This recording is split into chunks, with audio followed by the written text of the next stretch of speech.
England, 1937. Charles Condomain, a detective genre scriptwriter, is going through a profound creative crisis. Desperate and unable to regain inspiration, he turns to alcohol, but it proves futile. Charles's wife, Ruth, is used to her husband always being in his study, even having breakfast there. He refuses to leave until he writes at least a line. Charles doesn't understand why he's going through this, as he believes himself to be a decent person. When Ruth praised the gardener's work, Charles, with a cry of desperation, threw his typewriter out of the window. He often reminisces about his late wife Elvira, who was always his muse. Ruth wants to help her husband, but she doesn't know how. He has to write a 90-page script, and the deadlines are pressing. But Charles has run out of inspiration. Ruth is tired of Charles living in his own imaginary world while she feels alone in the real one. She doesn't know how much longer she can endure it. Seeing a photo of Charles's late wife, Ruth told him he doesn't need to hide it. However, during tennis with her friend Violet Bradman, Ruth expressed different sentiments. In reality, Ruth dislikes that Charles often remembers Elvira. The worst part is that the spark has disappeared from their relationship. Violet advised her to have an affair and let the marriage take its course. Meanwhile, Charles talked to Dr. George Bradman, Violet's husband, about his creative crisis. George suggested a mood-enhancing substance. Charles thought it was a good idea. Ruth immediately noticed changes in her husband's mood. He started looking at everything positively. On the same evening, the Condomains and Bradmans attended a medium show at the theater. The renowned Madame Arcady, a world-famous spiritualist and medium, was set to perform.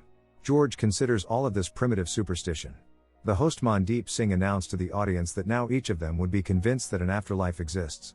On stage appeared Madame Arcady, who had traveled the world, interacting with various shamans. Supposedly she had experienced enlightenment and learned to communicate with ghosts. The audience watched with bated breath as Madame Arcady began to float in the air. Of course it was just a trick. Suddenly the rope snapped, and Madame Arcady fell right in front of the audience. Spectators began to laugh and call her a fraud. It turns out George was right. Dozens of journalists surrounded Mandeep, who was trying in every way to resolve the misunderstanding. Meanwhile, Charles sneaked behind the scenes and came to Madame Arcady's dressing room. Charles had a request for her. He wanted her to conduct a séance right at his home. Of course Charles didn't believe in mysticism, especially considering Madame Arcady's failure on stage, but he hoped that this unusual experience would help him regain inspiration. Madame Arcady agreed, hoping that if influential guests gathered at Charles's house, it would help her restore her reputation. Later, Charles shared his wonderful idea with the wife, but she was skeptical, reminding him that time was running out. On Thursday the séance took place, and the Bradmans also participated. Madame Arcady addressed her spiritual guide Maya, who in the distant past had been the nurse of Tutankhamun. The attendees couldn't hold back their laughter. The table occasionally shook, but everyone was convinced that Madame Arcady was doing it. Suddenly the medium announced that someone wished to speak with Charles Condomain. Madame Arcady was about to enter a trance, and for this she needed music. Allegedly that's what Maya wants. Setting the record, Madame Arcady returned to the table. A thunderstorm began. Madame Arcady went into a trance. At first it looked comical, but when the lights went out in the house and the windows flew open, it was no longer funny. Madame Arcady had something akin to a seizure. Dr. Bradman brought her to senses, and the light came back on. Except for the medium, no one doubted that nothing supernatural had occurred. Dr. Bradman, who considers all mediums charlatans, was the most ironic about it. Madame Arcady claimed that cosmic currents had hindered her from fully connecting with the spirit world. Charles thanked the medium for such an unusual evening. When she left, everyone burst into laughter. At the hotel, Madame Arcady was conversing with her late husband, Donald. She was convinced that something grandiose had happened today. Charles was about to go to sleep, but Ruth advised him to start writing right now while today's events were still fresh in his memory. Charles poured himself a drink but dropped the glass upon seeing his late wife Elvira in front of him. She seemed unaware that she had long passed away and asked her husband about the terrible renovations in their house. Charles was so shocked that he couldn't say anything. Elvira on the other hand still believed that she had been on a trip all this time and had been absent for only a few days. Seeing an item belonging to another woman, Elvira demanded explanations from her husband. Charles tried to explain to his ex-wife that she had passed away many years ago. Upon hearing this, Elvira slapped Charles, but her hand passed through him. Additionally, Elvira didn't reflect in the mirror. They both screamed. This woke up Ruth, and she went to check what was going on. Elvira in tears said that the last thing she remembers is riding. Charles said that 7 years ago, she fell off a horse, and it turned out to be fatal. Ruth entered the room, initially thinking that her husband was talking to himself, as often happens. However, when Charles began to claim that Elvira was in the room, Ruth thought he was drunk. Unlike Charles, she couldn't see Elvira. Charles tried to talk to both of his wives simultaneously. They were both extremely resentful. In the end, angered, Ruth left. Of course, she didn't believe the husband's words about a ghost. The next morning, Dr. Bradman visited and checked Charles's health. Ruth was convinced that her husband experienced hallucinations due to alcohol abuse. But Charles is certain that it was something else. For a while he truly believed he was talking to Elvira. George advised him not to take that mood-enhancing substance anymore. The spouses eventually reconciled. Charles shared the idea of a new detective screenplay involving a character communicating with spirits, Elvira's father, who produces the project. Henry McIntosh gave Charles a few weeks to finish the work. Suddenly Charles saw Elvira again, who began to provoke him. She wants him to confess to the current wife who his real muse is. When Charles said something offensive, no one around could know that it was addressed to Elvira. To protect Ruth's dignity, her father, unable to restrain himself, hit Charles. Ruth took her husband home. Now Charles is obliged to write the perfect screenplay to earn Henry's forgiveness. The wife still doesn't believe in her husband's story about Elvira's ghost. For many years, Madame Cecilia Arcady has been trying to contact the spirit of her beloved husband Donald, who perished in the war. But every time she fails. Charles diligently works on the screenplay and sees Elvira again. She doesn't know how to return to the spirit world, so she is forced to be here. The maid, Edith, noticed Mr. Condomain talking to an invisible interlocutor. Meanwhile, Charles asked Elvira not to ruin his marriage, as he and Ruth are about to celebrate their 5th wedding anniversary. Edith told the mistress about what she had seen. Ruth decided that her husband would be better off getting treatment in a clinic. Charles once again tried to convince his wife that he is not crazy. To prove this, Charles asked Elvira to give a sign that she is here. Elvira began to play the piano and then took lipstick. Screaming, Ruth ran away. The first newspaper headlines claimed that a fraudulent medium had been exposed. But Ruth now knows for sure that Madame Arcady is not a fraud, so she went to her and told her what had happened. Madame Arcady, who was already planning to leave town, couldn't hold back tears of joy. After so many years of futile attempts, her diligence was finally rewarded. Ruth wants only one thing: for Elvira to return to the afterlife. Madame Arcady knows only that the stronger the emotional connection between Charles and Elvira becomes, the more real she will become physically. Meanwhile, Charles is trying to figure out what to do. Now Elvira can even touch him. He still loves Elvira madly, who has always been his muse. Since her demise, he hasn't published a single book. Like in the old good times, the spouses took a boat ride and discussed literature. Elvira helped Charles to finalize the draft of his future screenplay and come up with unusual plot twists.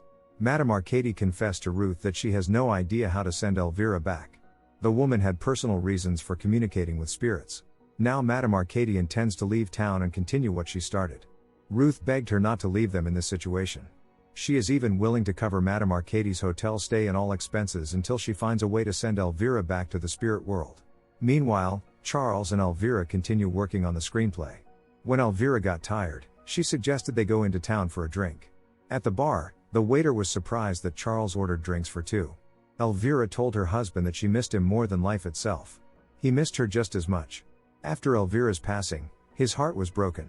Of course Charles loves Ruth, but it's not the same as his feelings for Elvira. When the late wife suggested going to Soho and continuing the fun, Charles agreed. Meanwhile, Ruth was going crazy with worry. Charles returned only in the early morning, and he was in the passenger seat while Elvira drove. When Ruth learned that Elvira was helping the husband write the screenplay, it was the last straw for her. Even though she couldn't see Elvira, Ruth made it clear that Charles belonged only to her. In tears, Ruth went into the house. Asking Elvira to wait here, Charles followed his current wife, who locked herself in the room. Charles said that if the screenplay is successful, the path to Hollywood will be open for them. This is what Ruth has always dreamed of. She no longer wants to read about other people's lives, she wants everyone to envy her. That's why she agreed to endure Elvira's presence here. Learning that Ruth asked Madame Arcady to send her back to the afterlife, outraged Elvira appeared at the hotel. Madame Arcady cannot see or hear Elvira but can feel her influence. Madame Arcady realized that the ghost would haunt her for the rest of her life if she tried to banish it from the world of the living. Anticipating a beautiful life in Hollywood, Ruth was in high spirits. Meanwhile, Charles was on the phone with Henry, assuring him that the screenplay would be ready on time. However, Elvira dislikes that Charles is more concerned about his career than her feelings. Throughout their marriage, Charles has been faithful to Elvira, but she is not ready to accept that she is no longer the mistress of this house. Elvira smashed Charles and Ruth's wedding china and created chaos in the garden. Madame Arcady met with England's renowned medium, Harry Price. She is here to seek his help on how to send Elvira's ghost back. However, Harry, who had already seen the newspaper articles, called Madame Arcady a fantasist and suspended her membership in the Medium Alliance. Primarily, Harry was concerned about the reputation of their alliance. However, as Madame Arcady was leaving, Harry's secretary Margot whispered to expect her in an hour. At their meeting, Margot handed Madame Arcady an ancient book from Harry's library. The 4th chapter was about the ritual of exorcising ghosts. Madame Arcady transcribed the instructions onto a sheet. Wishing her luck, Margot left. Ruth hosted a party at her home attended by many influential guests. Stealing a vial of mind-altering substance from George's pocket, Elvira added it to Ruth's champagne. Charles raised a toast to his wife Ruth, declaring her his primary muse. Ruth began behaving erratically, paying no attention to the guests. It was at least indecent, so Charles hurried to take his wife inside. Ruth was in the mood for more, but Elvira interrupted them. The next day Ruth felt terrible, barely remembering what happened at the party. Meanwhile, Elvira continued to take charge in the house, frightening the servants. Believing the house to be cursed, the cook quit immediately. Madame Arcady returned home, where all the necessary ingredients for the ritual were available. Charles and Elvira finished the screenplay even ahead of schedule. Elvira suggested not telling Ruth about it for now. Since the servants have quit, Ruth tries to handle household duties herself, but it goes poorly. Charles lied about the screenplay work isn't finished yet. He wants Elvira to stay a bit longer. Later, Charles and Elvira took a stroll in the forest. Animals sensed the presence of the ghost. When Charles confessed to Elvira that he couldn't see a shared future for them because they lived in different worlds, she lost the ability to touch him again.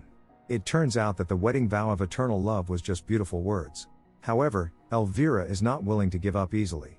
From this moment on, she began to do everything to send her husband to the afterlife so that they could reunite.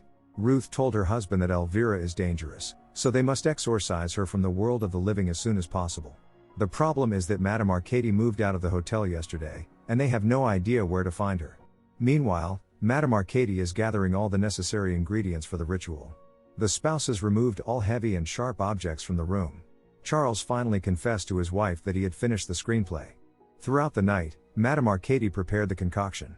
Early in the morning, the spouses received a call from the medium, who said that everything was ready for the exorcism ritual.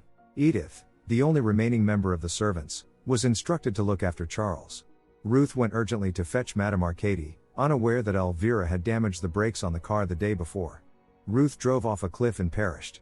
Thus, Charles became a widower for the second time. All friends and relatives gathered at the funeral. Everyone was very sympathetic to Charles and expressed their condolences. Madame Arcady was also here. She deeply regrets not being able to help. However, Charles blames himself for what happened. If not for his selfishness and ambitions, Ruth would still be alive. Madame Arcady left her calling card for Charles and advised him not to delay. Elvira reappeared, telling the husband that her target was not Ruth but him. It was just a mistake.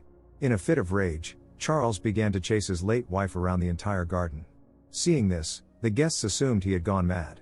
Charles shouted at Elvira that he no longer wanted to see her. Dr. Bradman sneaked up to him and injected him with a sedative. Charles woke up in a psychiatric hospital. Elvira was still with him. She agreed to help him escape on the condition that they would get a divorce. Charles agreed to these terms. There is only one person who can help them with this. With Elvira's help, Charles escaped from the clinic. All along the way, they talked about how much they hated each other and how foolish they were to get married. With the ghost's willing consent to the exorcism, Madame Arcady began the ritual. It took place near the spot where Ruth had the accident. However, instead of exorcising Elvira, Madame Arcady summoned Ruth back to the world of the living. Something catastrophically went wrong. Ruth couldn't immediately grasp that she was no longer alive. Learning that Elvira was involved in her demise and that Charles had actually written the script in just 5 days, Ruth was shocked. The women realized that Charles never truly loved either of them but only himself. Moreover, he stole Elvira's fame, as all his books were actually written by her. Madame Arcady explicitly stated that she couldn't handle the anger of 2 offended women. Charles ran away, but there was no hiding from ghosts. Finally, Madame Arcady managed to summon the spirit of her husband, Donald. Now they were reunited. 6 months have passed. In Hollywood is shooting a movie scripted by Charles, or rather Elvira. Henry was very pleased and called Charles a genius. A well-known journalist, Miss Hopper, appeared and publicly accused Charles of plagiarism. Charles immediately understood that Elvira had a hand in this. She would never leave him alone. To avoid hearing the voice of the late first wife, Charles covered his ears and ran away. He didn't realize how he ended up on the road, and a car was coming straight at him. Ruth was driving. Now Charles is also a ghost, just like them. The women have accomplished their cunning revenge. Later, Violet and George Bradman read about the accident in the newspaper. Don't forget to subscribe to our channel not to miss more exciting new products. Also, the authors will be pleased if you leave your opinion in the comments.